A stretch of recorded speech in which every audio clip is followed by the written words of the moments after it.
નમસ્કાર મિત્રો આપની સાથે હું છું પિનલગીરી ગોસ્વામી। પિનલ્સ કોર્નર યુટ્યુબ ચેનલમાં તમારું સ્વાગત છે।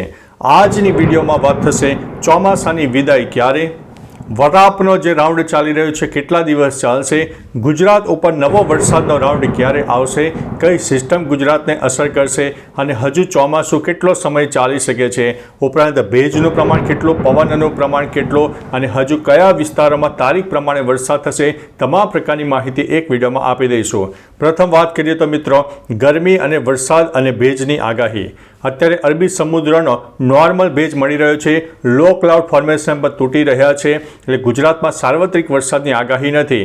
ઉપરાંત ગુજરાત ઉપર કોઈ મજબૂત સિસ્ટમ પણ અત્યારે સક્રિય નથી, એટલે ગુજરાતના 70 થી 80% વિસ્તારોમાં અત્યારે એક વરાપનો રાઉન્ડ ચાલી રહ્યો છે।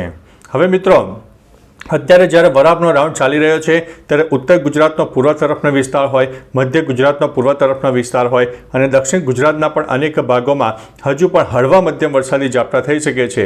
કોઈ જગ્યાએ જો લોકલ ડેવલપમેન્ટ થાય તો જે તે વિસ્તારમાં ભારે વરસાદ થઈ શકે છે, બાકી સાર્વત્રિક વરસાદની શક્યતા હમણાં નથી। આગામી 2 દિવસ હજુ પણ આવું ને આવું વાતાવરણ આપણને જોવા મળશે, જેમાં વરાપનો રાઉન્ડ ચાલુ રહેશે।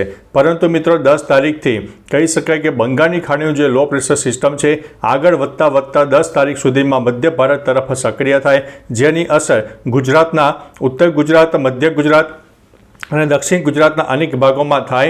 એટલે 10 તારીખ બાદ ફરીથી એક વરસાદનો રાઉન્ડ આવશે, જેમાં સાબરકાંઠા, અરવલ્લી, મહીસાગર, દાહોદ, પંચમહાલ, છોટાઉદેપુર, વડોદરા, નર્મદા, ભરૂચ, સુરત, તાપી, ડાંગ, નવસારી અને વલસાડમાં ધીમે ધીમે વરસાદની શરૂઆત થશે અને 10 તારીખથી વરસાદની તીવ્રતામાં નોંધપાત્ર વધારો થશે અને 13 અથવા તો 14 સપ્ટેમ્બર સુધીમાં કહી શકાય કે આ જે તે વિસ્તારો દર્શાવે છે તેમાં વરસાદ થોડો વધુ થાય તેવી શક્યતા છે। પરંતુ મિત્રો આ જે વરસાદનો રાઉન્ડ આવી રહ્યો છે તેમાં અતિ ભારે વરસાદ થાય તેવી શક્યતા ઓછી છે, જેમાં 10 કે 12 ઇંચથી વધારે વરસાદ જે આપણને જોવા મળતા હતા તેવું જે મેઘતાંડવ હતું તે આ વરસાદના રાઉન્ડમાં ખૂબ ઓછું થાય તેવી શક્યતા છે, જેમાં કોઈ વિસ્તારમાં 1 ઇંચથી લઈને 4 ઇંચના વરસાદ થાય તેવી શક્યતા છે। એટલે કોઈ ભયંકર વરસાદનો રાઉન્ડ આવે તેવી શક્યતા હાલ દેખાતી નથી।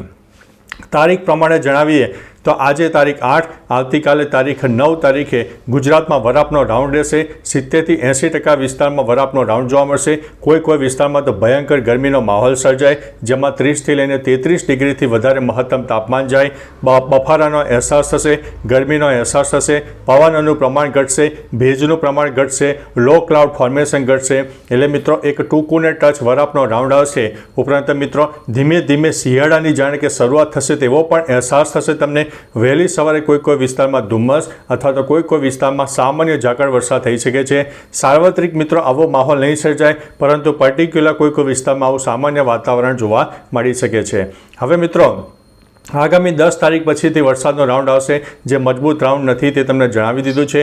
હવે વાત કરીએ તો ચોમાસાના વિદાયની। અંદાજિત ચોમાસું 17 સપ્ટેમ્બર બાદ આમ તો વિદાય લેતું હોય છે, પરંતુ ઘણા બધા પરિબળો તેમાં યોગ્ય ન હોવાથી ચોમાસું હજુ વધારે સમય લાંબો ટકી રહે તેવી શક્યતા છે, જે ઓક્ટોબરના પ્રથમ સપ્તાહ સુધી ચોમાસું આપણને જોવા મળે તેવી શક્યતા હાલ આપણને દેખાઈ રહી છે।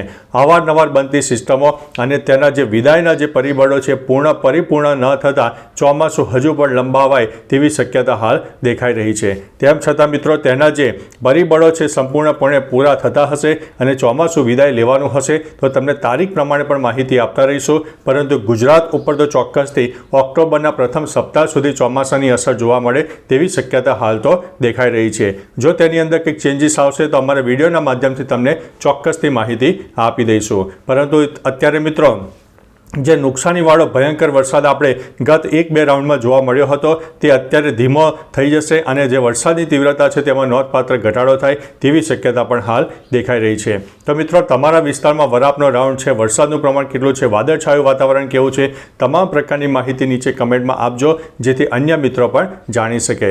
તો ચાલો મિત્રો ફરીથી હવામાનનું લેટેસ્ટ અપડેટ લઈને મળતા રહીશું। ત્યાં સુધી અમને રજા આપશો। નમસ્તે।